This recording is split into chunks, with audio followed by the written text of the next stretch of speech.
Corona प्रादुर्भावामुळे देशासह विदेशात लॉकडाऊन असतानाही देशातून एप्रिल ते 14 सप्टेंबर पर्यंत कांद्याची 13,06,000 मेट्रिक टन इतकी निर्यात झाली असून कांदा निर्यातीतून 2,091 कोटी रुपयांची उलाढाल होत केंद्र सरकारला कोरोना काळात सुमारे 2100 कोटी रुपयांचे परकीय चलन मिळाले आहे।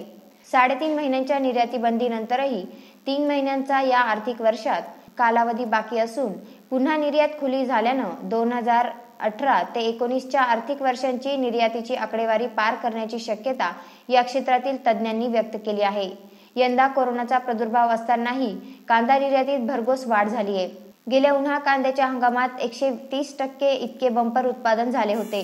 त्यामुळे ग्रामीण मागणीच्या तुलनेत कांद्याचा अधिक पुरवठा देश विदेशात होत असल्यानं कांदा उत्पादकांना कांद्याच्या उत्पादन खर्चही निघणे मुश्किल झाल्यानं कांदा उत्पादकांना दिलासा देण्यासाठी केंद्र सरकारने कांदा निर्यातीला प्रोत्साहन दिल्यानं सन 2020-21 या आर्थिक वर्षातील एप्रिल ते 24 सप्टेंबर पर्यंत कांद्याची 13,06,000 मेट्रिक टन इतकी निर्यात झाली होती।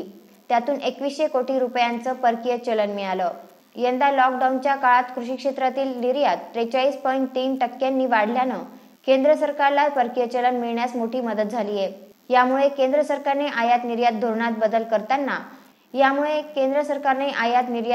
बदल करताना या गोष्टींचाही विचार केला पाहिजे असे मत नाफेडचे संचालक नानासाहेब पाटील यांनी व्यक्त केले। वेद न्यूज साठी व्हिडिओ जर्नलिस्ट कैलास उपाध्ये, नाशिक।